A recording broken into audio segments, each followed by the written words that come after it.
Hi everyone, shout out the Loslems here to review the new Drake album, Scorpion. So, as I'm sure you're aware, Drake is a singer, rapper, actor, uh, co-founder of his record label OVO Sound, deadbeat dad, global ambassador for the Toronto Raptors, and just all-around sweetheart from Toronto, Canada.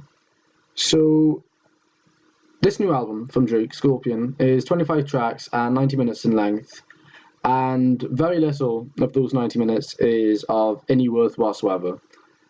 This album is painfully mediocre. It's Drake completely failing to live up to expectations. I'm just going to go through the track listing and see what I think. This album isn't devoid of quality entirely. You know, it isn't. It's got some good moments, but the majority of what's on this album isn't very good. So on Survival, he's starting off as you would kind of expect Drake to do so, but there's nothing wrong with this track. He's flowing quite nicely over this quite ominous and moody, but somehow also quite I guess like almost bright and like sparkling beat. There's nothing too like mind-blowing lyrically or just anything on this track, but it's perfectly fine opener. There's nothing wrong with it. I don't hold issue with it. I think it's fine. It's what you'd expect Drake to come out with, and like off the top, you'd expect to kind of like set the tone for the rest of the album.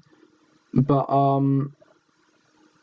the album really fails to kick on from here, in my opinion.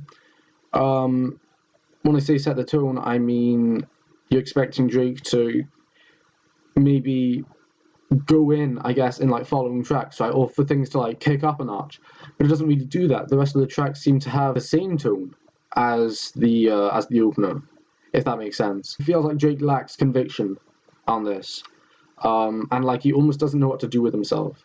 Because while okay, the following tracks might have a different sound with the production, they feel the same, if that makes sense. On Non-Stop, Drake's going over this really minimalistic trap beat that doesn't do very much for me at all. And he comes out with some really corny bars on this. Yeah, I'm light skinned, but I'm a dark fella. I don't understand at all how is someone like Drake coming out with this. If someone came out with that in a year 7 shoddy rap battle in school, they would get torn to fucking pieces. I feel like a lack of quality control on this album as well. It's just kind of, I don't know what to say. Drake, what's going on? Moving on from this track, we get one of the better songs on the album, Elevate. So, look, on this track there is some questionable singing, but overall, I like the track. It has this really nice, quite like uplifting beat, which is almost quite like fitting with the name of the song. You know, it does feel like, I don't know, you're being kind of like risen up. You know, like there's some kind of, I don't want to say like holy presence, but something like that. You know, something along those lines. And yeah, Drake flows pretty well over this beat. I don't think it would be like as much a standout track on any other album, or maybe like any other album of Drake's. But I think when you look at just where the bar is set on this album, Elevate certainly clears that bar. While the beat it feels quite almost like epic, I guess, in a sense. It does feel quite significant. The actual track itself, it doesn't feel all that ambitious or anything. I don't feel like Drake generally takes that tone anyway. So this song is perfectly fine. I feel like on any other record, it would slot right in and be fine. But given the nature of this album, I think it is actually one of the standout highlight tracks on this. So moving on from this, Emotionless is a pretty standard Drake track, just complaining about women over a pretty soulful beat. It's not awful, but it's kind of tiresome, given I feel like I've already heard Drake make the song like at least 10 times before. It's not really anything new from Drake. And also, he addresses the whole Adonis situation, like his son, saying, I wasn't hiding my kid from the world, I was hiding the world from my kids. What? I mean, I don't... No. No, Drake, you don't get off that easily. I don't understand. You don't get off that easily. I'm sorry, not at all. Not at all. So stop it. So moving on. God's Plan, perfectly fine track. It's quite good, but I've heard it played so much, it doesn't really do anything for me here. It's just, I know, you listen to the album, it's going, oh, God's Plan. Okay. Like, I don't know, it doesn't really do that much for me. I'm Upset is another track that has been out for a while, but unlike God's Plan, it's not passable at all. It's a really awful track. It actually came, I think, it came right after Drake released the Dappy Freestyle, which I think was actually kind of embarrassing for Drake, considering after releasing such a good diss track on Pusha T, he comes out with I'm Upset. Really, really poor track. It's sluggish to listen to, it's boring, it's a really weak track. So as for the rest of Side A, it's all pretty boring and drawn out. There's some pretty decent production on songs like Mob Ties, Sandra's Rose, and Can't Take a Joke. And on 8 out of 10, Drake addresses the Pusha T beef in about the most uneventful way possible, and it's honestly really hard to stomach. Because, Drake, why the fuck didn't you say something about this weeks ago when the beef was actually relevant, and when you actually had pressure on you? I knew Drake was going to do this, I think everyone did, but I don't... That doesn't make it excusable. Drake, you don't get to do this. You don't get, after running away from the Pusha T situation, you don't get to just, I don't know, I guess just be so bold about it now. If you had something to say about this situation, you should have done it when it was relevant. So look, by the time we get to Is There More, my initial reaction is, I hope not. Because even though we're only 12 tracks into the album, I'm already extremely bored. I feel like it's already dragging on. And not because it's incredibly lengthy, but because just how barren these tracks are in terms of moments of legitimate quality, it makes it feel a lot longer. Because the album feels like an effort to get through. If this song is, once again, painfully average and unjustifiably dramatic, because Drake has done nothing here so far for me to be, or for anyone, in my opinion, to be thirsting for more, you know? Side B is even worse. Peak feels like peak Drake, moaning over a sleepy trap beat, trying to scratch the same itch, that, you know, kind of atmospheric alternative R&B sound, which, yeah, overall is just ran into the ground and milk dry completely, in my opinion, in recent years. And I guess this is actually how, like, the majority of Side B goes. So Summer Games is even worse. It drags on for so long, and it's so fucking boring. I'm not here for this, sorry. It's unimaginative, it's cookie cutter, it's not entertaining whatsoever for me. It feels like filler, because it probably is. I don't see why this had to make its way onto the album. So moving on from Summer Games, Jaded has this quite rough and intimate beat behind it that I think like really quite helps it out. Other than this, the track feels like more the same. Despite the somewhat different sound it has compared to the rest of the album, I guess just purely in terms of like, it almost feels like if you listen to it with earphones, someone's fucking scratching the side of the earphones. It does feel very rough and almost like barbed wire.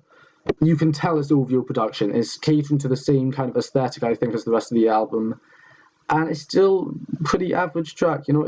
I think it's more forgivable than the other tracks, purely because I think of the slight novelty of the beat, to me anyway, that like I find this track somewhat less boring. So Nice for What is pretty fine, honestly. I really like the female vocals on this track, and I feel like the songwriting, the song structure on this, is quite nice. I think it's a lot more thought out and well planned than a lot of what's on the album. And it's nice to hear something that does feel somewhat different to what we've already heard at this point. Admittedly, Drake is going over the same topics again. It's not that different, but it's definitely head and shoulders above what's on a lot of the album. So, unfortunately, this increase in quality really doesn't last for very long. Finesse is incredibly boring.